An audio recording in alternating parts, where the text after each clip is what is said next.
علی کی بہو فاطمہ، فاطمہ علی کے 2 بیٹے حسن و حسین، حسن و حسین کا سلسلہ آگے چلا، زین العابدین، محمد باقر، جعفر صادق، موسی کاظم، علی رضا، محمد تقی، علی نقی، حسن عسکری، میرا 12واں بادشاہ، یہ سب کون ہے؟ یہ سب اہل بیت ہے، مگر یہ کس کی اولاد ہے؟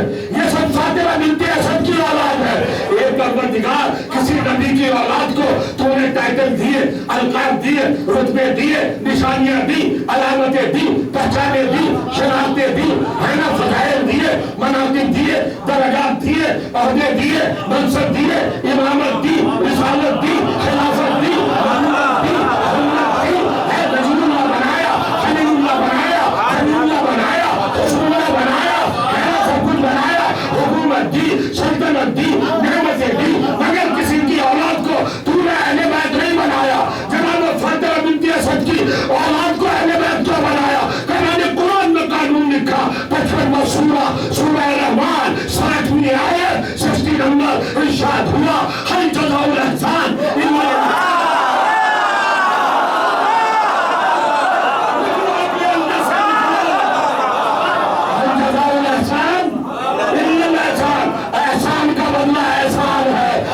مطالبہ کر رہے ہو آدم کی اولاد کو اہل بیت بنا دوں، وائی کیوں؟ نوح کی اولاد کو بنا دوں اہل بیت کیوں؟ ابراہیم کی اولاد کو اہل بیت بنا دوں کس لیے؟ موسیٰ کی اولاد کو اہل بیت بنا دوں کس لیے؟ داؤد کی اولاد کو اہل بیت بنا دوں کیوں بناؤ؟ کسی نے میرے گھر کو بیت بنایا ہے کیا؟ حضرت فاطمہ بنت اسد سے پروردگار کا ایگریمنٹ تھا، اے فاطمہ بنت اسد، تو نے میرے گھر کو بیت بنایا، میں نے تیری نسل کو اہل بیت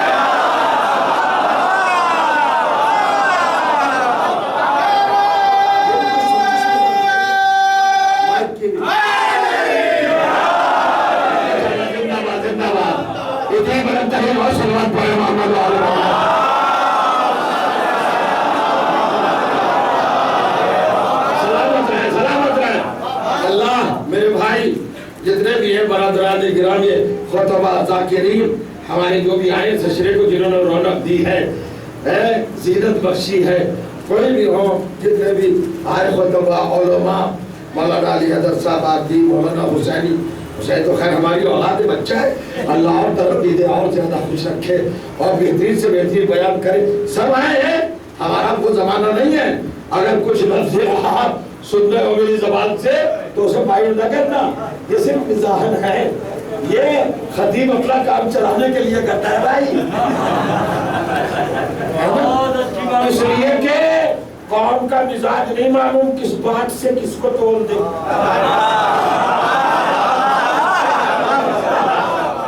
کس بات سے کس کو تول دے، وہ کہا کیا چلے گی مجلس، اب تو ہو گئی بس، کیسے بس اللہ تعالیٰ کی طرف سے ایک ہی بیان آیا تھا اور کسی کو یہ ایسا حکم لگاتے ہیں مومنین، ہو گئی بس۔ ارے بھیا وہ انگریزوں سے پڑھوا لیتے ہیں، وہ ہے، وہ کنکروں سے پڑھوا لیتے ہیں، وہ حجر اسود سے پڑھوا لیتے ہیں فضائل، وہ پتھروں سے اپنے مناقب پڑھوا لیتے ہیں، انسان کی شرط نہیں ہے، غور کریے گا۔ اب آ رہا ہوں، انما یرید اللہ، کون ہے اہل بیت؟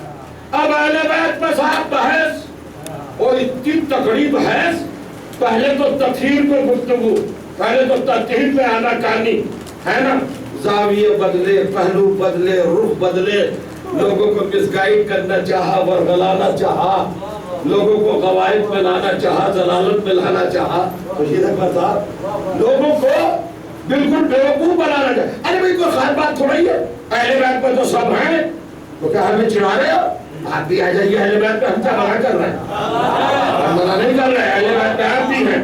خدا کی قسم جو بات کہنے جا رہا ہوں 1400 برس میں وہ بات ابھی تک کہیں نہیں گئی ہے، میں کبھی ممبر سے چیلنج نہیں کرتا، مگر یہ بات کبھی نہیں کہی گئی، میں نے تفسیریں پڑھی، میں نے کتابیں پڑھی، میں نے روایت پڑھی، اہل بیت کے حوالے سے معصوم صاحب آپ شیر کہتے ہیں، اگر جہاں کوئی معصوم صاحب سنیے گا، جو بات کہہ رہا ہوں سمیہ اس کو دیکھے گا، شاہنواز آپ بھی، یہ سارے شاعر ہیں ماشاءاللہ، مددار اہل بیت ہیں، زرغاب ہیں ہمارے، اور حیدر کرت پوری صاحب کو استاد شاعر ہے، ان سے تو میرا خطاب ہے ہی نہیں، وہ تو دعائیں دے سکتے ہیں۔ اب ایک منزل دیکھیں، عمر صاحب وہ بھی اہل بیت میں، اور وہ بھی اہل بیت میں اور یہ بھی اہل بیت میں اور سب اہل بیت میں اور سب برابر ہیں. بھائی ٹھیک ہے، اچھی بات ہے، سب کو برابر کر لیجئے، مگر دو باتیں کہوں گا، آپ سے گزارش کروں گا. پہلی بات تو یہ سنیے، اگر سب برابر ہیں، اصحاب ازواج آل رسول، اگر سب برابر ہیں، سب برابر ہیں، سب برابر ہیں، کچھ کہنا چاہ رہا ہوں، اگر سب برابر ہیں تو یہ بتاؤ یہ کائنات کس کے لیے بنی؟ کہ انسان کے لیے.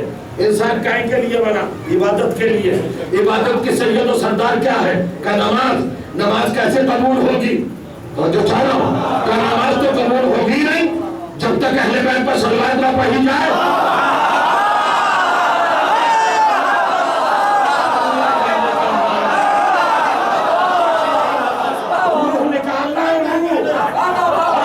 نکال کے آپ کی ہتھیلی پر رکھ رہا ہوں، آپ کے دامن میں ڈال رہا ہوں. آپ کہہ رہے ہیں سب برابر. ارے حدیثیں لائیے، روایتیں لائیے، آیتیں لائیے، کچھ کہیے، کچھ کہیے، کچھ کہیے، مگر نچوڑ ہے نماز. نماز فیصلہ کرے گی کہ برابر ہے کہ نہیں. جان گئے 100% دوریزن توجہ جا رہا. کیا کمال اللہ نے کیا اور کیا کمال شریعت نے کیا کہ اگر اہل بیت پر صلوات نہ پڑھو تو نماز باطل، اور اگر دوسروں پہ پڑھ دو تو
سننے والوں کی سماعتوں کا فرق ہوتا ہے.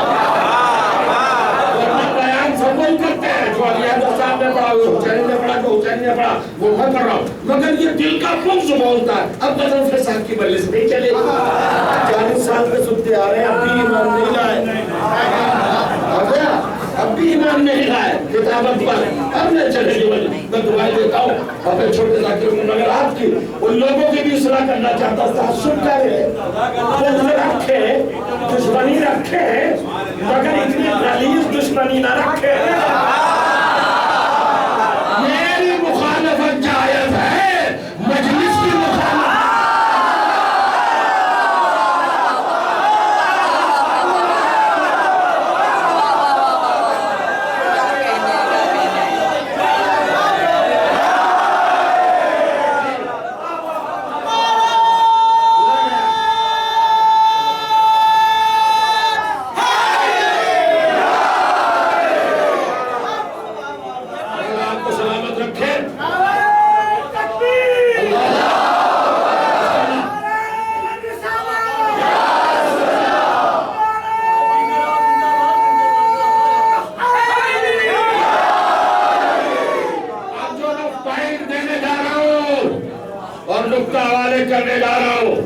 میں نے جس کا چیلنج کیا ہے کہ میں نے کتابیں دیکھی، تقریباً 3000 تفسیریں دیکھی ہیں، آج کل نیٹ پہ سب مل جائے گا، تاریخ روایات دیکھیے، مجھے یہ پوائنٹ، یہ نقطہ آیت تطہیر کے حوالے سے کہیں نہیں ملا۔ سنیے، میں نے آپ کو اپنے قابو میں کر لیا، میری گرفت میں ہے، آپ جا نہیں سکتے، آپ کے دل و دماغ اب میرے ہاتھ میں ہے۔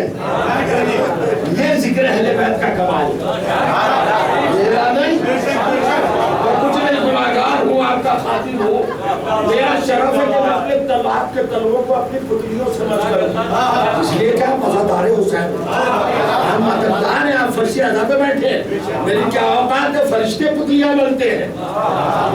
فرشی اعضا پہ بیٹھنے والوں سے اللہ اتنا راضی ہوتا ہے کہ وہ فرشتوں کو ملتا ہے، اور فرشتے پتلیاں بنتے ہیں آپ کے قدموں سے۔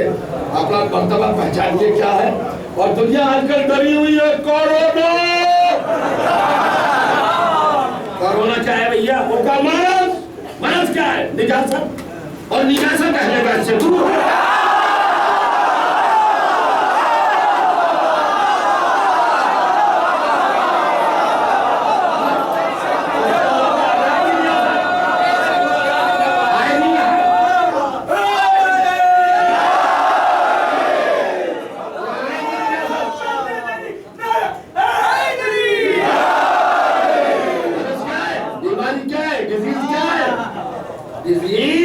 ایک عذاب کی شکل ہے، اور عذاب کو قرآن نے رجس کہا ہے، اور ابھی میں نے آیت پڑھی، انما یرید اللہ لیذھب عنکم الرجس اہل البیت، اے میرے گھر کے مالک و مختار لوگوں۔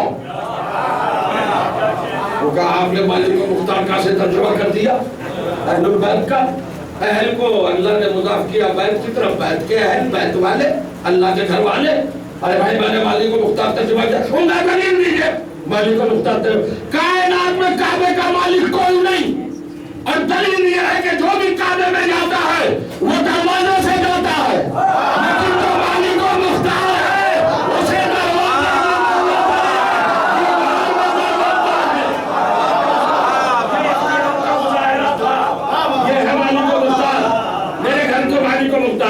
گھر کا مالک چاہے جدھر سے آئے، یہ تو خیر کے لیے لازم ہے کہ در سے آئے۔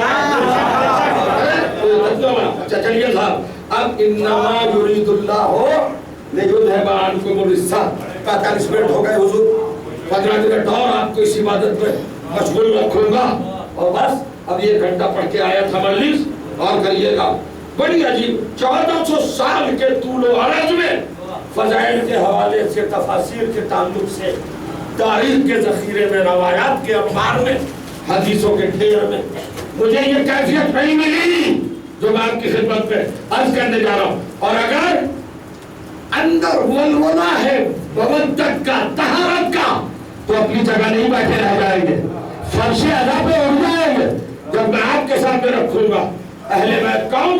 اللہ نے کوالٹی بتائی ہے، کرامت بتائی، اہل بیت وہ ہیں جن سے میں رجس کو دور رکھوں گا۔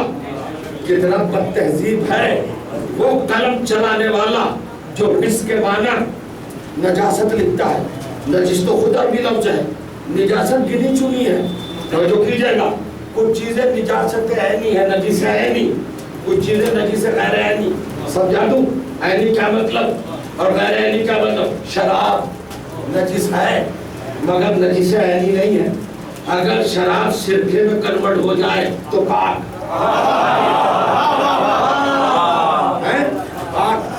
جاگ رہے نا۔ شراب نجس، یاد رکھے کہ اگر قطرہ گر جائے تو گوشت کا ٹکڑا ہٹا دو، یہ بھی ہم نے سنا، میں نے کسی روایت میں نہیں دیکھا، مگر یہ آپ نے سنا اپنے بزرگوں سے بھی کہ اتنی نجس چیز ہے، اگر اس کا قطرہ بدن پر نہیں گر جائے تو وہ کسی چیز سے پاک نہیں ہے، کاٹ دو اتنا حصہ۔ اتنی شدت سے نفرت دلائی گئی ہے شراب کی نجاست سے، لیکن اگر سرکہ ہو جائے، 1 3 2 3 اگر ختم ہو جائے الکحل تو پاک، لکڑی پہ نجاست لگ گئی، آپ نے چولہے میں ڈال دی، وہ جل کے راکھ ہو گئی، پاک۔ اس کو انتقال کہتے ہیں، انتقال پاک کر دیتا ہے، یعنی چینجنگ آ گئی، چینج ہو گئی، تبدیل ہو گئی۔ اور پہلی کیسی صورت رہی، جوتے کے تلے پر آپ کے نجاست لگ گئی، آپ چلے چند قدم اور مٹی نے اس کو مٹی بنا دیا، یہ سب پاک ہو گئی۔ یہ نجس عینی نہیں ہے۔ اور پھر نجس عینی کچھ چیزیں منبر پہ نام لے لے کے نہیں ہوتے ہیں، انسانی ضرورتیں حاجتیں جو ہوتی ہیں، وہ جو کہیں آپ جاتے ہیں چھپ کر ہمارا انجام دے کے آتے ہیں، کوئی دیکھ نہ لے۔ آج کل تو بڑا اس کے اوپر شوچالیہ پر بڑا زور ہے، حکومت بھی اس کو بڑا کھاتی ہے، بڑے اس کے گنگان کر کے انہیں اتنے شوچالیہ بنا دیے، وہاں جو آپ رکھ کے آتے ہیں وہ بھی نجاست ہے، اگر وہ بھی اگر مٹی ہو جائے تو وہ بھی پاک ہو جاتی ہے۔ تو جو چلو نجاستیں بہت ساری، خون نجس، مردار نجس، لیکن مردار مٹی میں مل کر مٹی ہو جائے تو پاک۔ لیکن تین چیزیں ایسی ہیں جو نجس العینی ہیں، کتا، سور، کافر، ان پر پورا سمندر اٹھیل دو، یہ پاک نہیں ہوں گے۔ میں تو سمجھتا تھا مجھ سے زیادہ سمجھیں گے۔ اللہ کی شریعت کا یہاں پر اشارہ تو دیکھو، یعنی نجس عینی بھی تین ہی ہے۔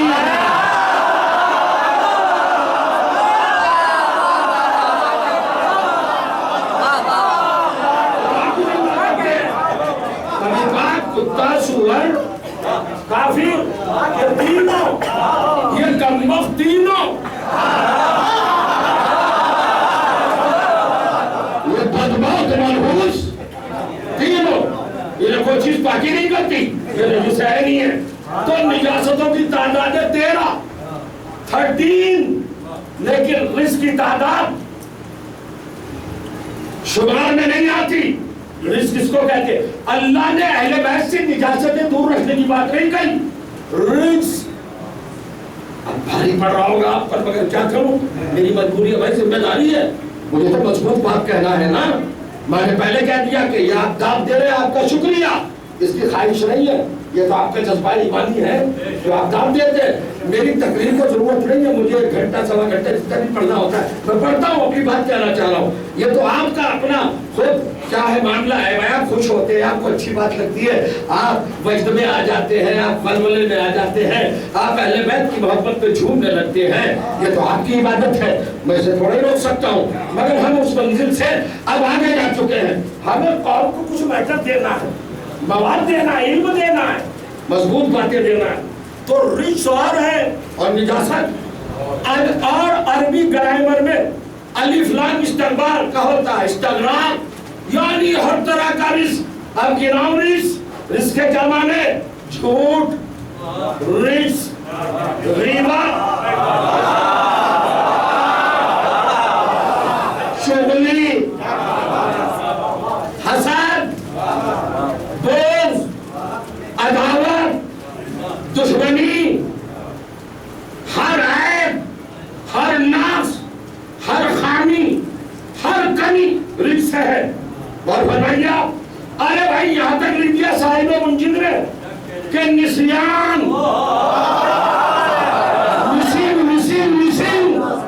بھول جانا، نسیان بھی رجس ہے۔ اور اللہ نے کیا وعدہ کیا اہل بیت سے؟ میں آپ سے نسیان نہیں رکھوں گا، اہل بیت میں آپ سے نسیان کو دور رکھوں گا۔ ارے اب تو سمجھ لو، جس کی اولاد کے پاس نسیان نہ آئے اس کے جد کے پاس ہجران ہے۔ ہر طرح کا رزق میں نے گرا دیا۔ رزق کے کیا کیا چیزیں حضور؟ جھوٹ، جہالت رزق، جو جاہل پیدا ہو وہ اہل بیت نہیں ہو سکتا، جو کبھی جھوٹ بولا ہو وہ اہل بیت نہیں ہو سکتا۔ سنیے آج اہل بیت کیا ہے، آپ اہل بیت والے ہیں نا، آپ فضائل سنتے ہیں نا۔ جو کبھی حسد کرے وہ اہل بیت نہیں ہو سکتا، جو کبھی کافر رہا ہو